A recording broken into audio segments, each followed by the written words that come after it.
E então, peregrinos, mais um dia em que despertamos com vida, fôlego de vida restaurada. E sabe o que isso significa?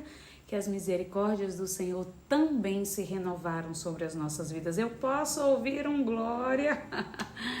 Seguindo em nossa jornada de fé, hoje vamos meditar em Esdras, capítulo 4. Mas eu digo logo que eu nem sei se eu vou conseguir terminar esse devocional.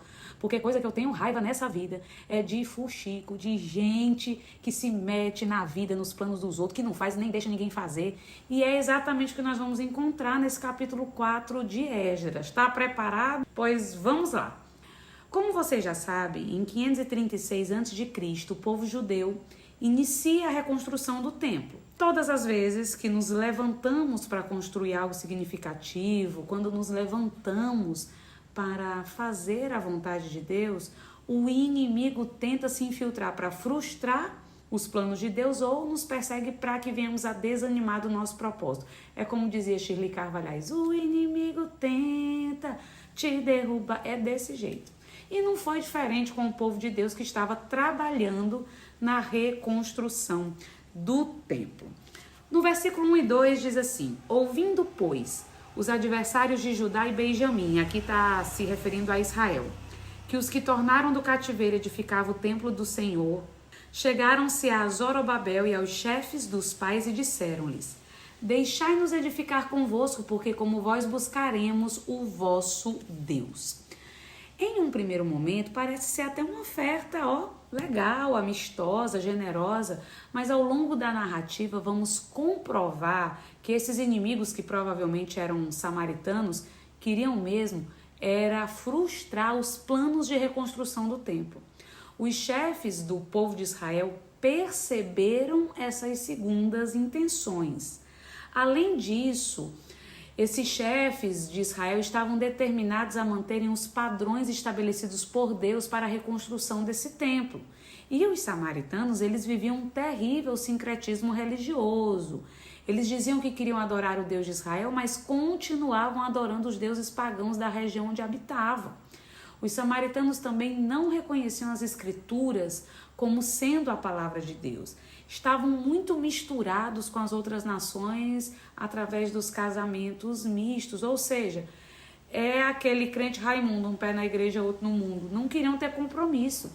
E o povo judeu que voltou da Babilônia sabia que Deus os tinha disciplinado 70 anos lá no cativeiro exatamente por causa dessa mistura da idolatria, por causa dessa relação com outras nações que contaminaram o povo de Deus, que era para ser um povo santo e separado. Por todos esses motivos, Zorobabel e Jesua não arriscam colocar na construção do templo pessoas que não estavam alinhadas no mesmo propósito e que não tinham a mesma convicção de fé, que não eram separadas dos costumes pagãos e desprezavam a santidade exigida por Deus.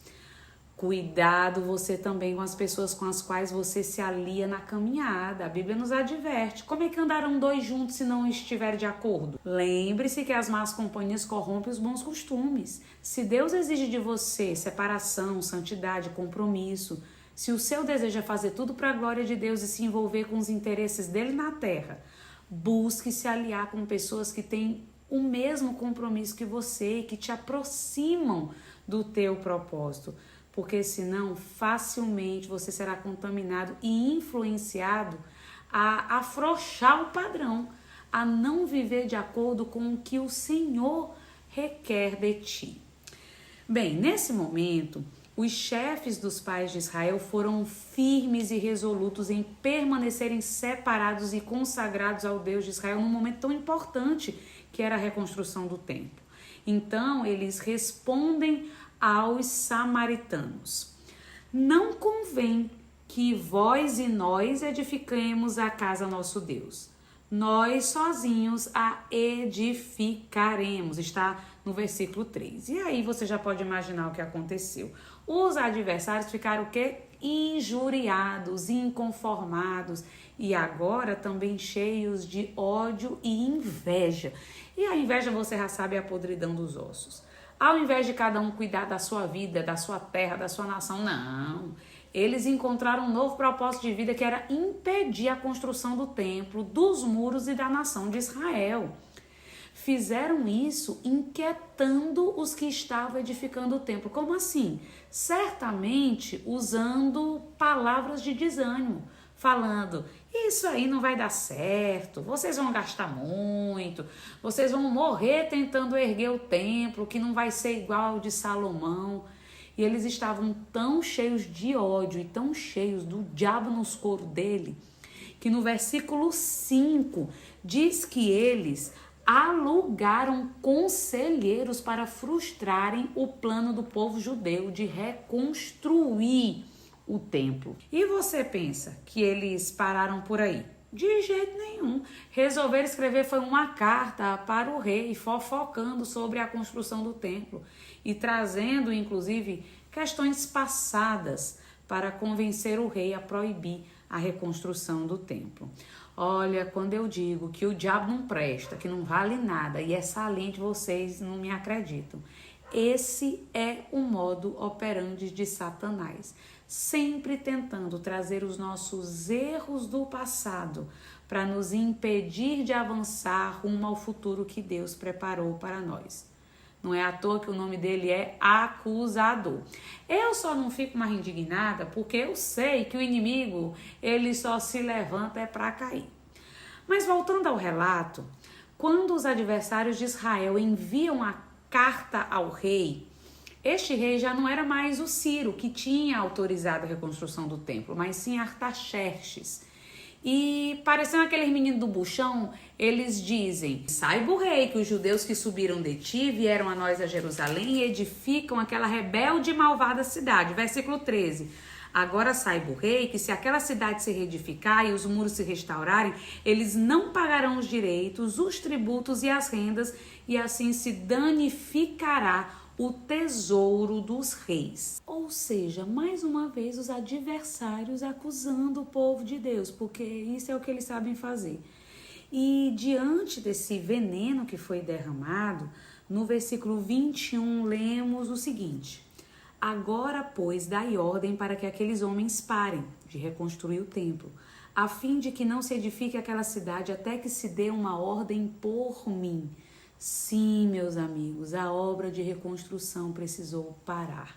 No versículo 23, inclusive, vemos que os inimigos de Deus foram apressadamente a Jerusalém, porque você sabe, né? O inimigo ele não dorme. Na hora de fazer o mal, ele tem pressa. E tu aí, parecendo uma lesma para fazer a vontade de Deus. Te apressa tu também para buscar a presença de Deus, porque o inimigo não dorme. Diz aqui no versículo 23 que quando eles recebem essa ordem do rei, foram a Jerusalém aos judeus apressadamente e os impediram à força de braço e com violência. Este capítulo encerra no versículo 24 com uma sentença muito triste. Diz assim: então cessou a obra da casa de Deus que estava em Jerusalém. E nesse momento, com certeza, os inimigos do povo de Deus sorriram, gargalharam, celebraram, pensando que estavam saindo vitoriosos. E nós, quando vemos esse relato, a tristeza toma conta do nosso coração, porque parece que o mal está vencendo o bem. E quantas vezes em nossa própria vida nos entristecemos, parecendo que o ímpio está prosperando e o justo está apenas se lascando, está apenas se dando mal. Mas eu gosto muito de uma frase que diz assim: espere, fique firme, porque a terra será o único céu que os ímpios desfrutarão e o único inferno que os justos suportarão. Então, qual é a lição? Em alguns momentos da nossa vida, parece mesmo que o adversário está prevalecendo, mas não podemos esquecer que maior é o que está em nós, está à nossa frente, está conosco, do que aquele que está no mundo. Devemos seguir firmes, como aqueles homens que estavam trabalhando na reconstrução da nação de Israel. Porque vocês já entenderam, era muito mais do que a reconstrução de um templo, de paredes, mas era a reconstrução do próprio propósito e razão de ser daquela nação. Trazendo para os nossos dias, não devemos esquecer que Jesus alertou que teríamos muitas aflições, mas precisamos permanecer firmes naquilo para o que fomos chamados, naquilo que fomos ensinados, comprometidos com um padrão estabelecido por Deus, não é de acordo com o que o mundo fala, não. Precisamos seguir alimentando o nosso ânimo com as palavras de Jesus, que são fiéis e verdadeiras, porque Ele venceu o mundo, e se Ele venceu o mundo, não interessa se aqui agora ou na eternidade, nós também venceremos e reinaremos com Ele para sempre. Eis que eu te digo de mim mesma, mas amparada nesta palavra. Não interessa o que o inimigo da tua alma tem lançado de acusação, se tem trazido diante da tua face os erros do passado. Jesus é aquele que pode apagar as marcas terríveis do pecado e transbordar sobre ti a graça dele e fazer de você uma nova criatura. Não negocie o teu compromisso com o Senhor, ainda que aparentemente o adversário esteja vencendo, mas nós sabemos pela palavra que ele já é um derrotado. Nós veremos o Senhor cumprindo a sua vontade e o seu propósito em nossas vidas. Terminamos este capítulo com uma sensação terrível de tristeza e derrota, mas calma. Calma, porque a história não termina aqui. A gente ainda vai passar um pouquinho de raiva, mas a história não termina aqui. Fique firme, espere para ver o que Deus fará pelo seu povo e o que Ele também fará na sua vida. Vamos orar?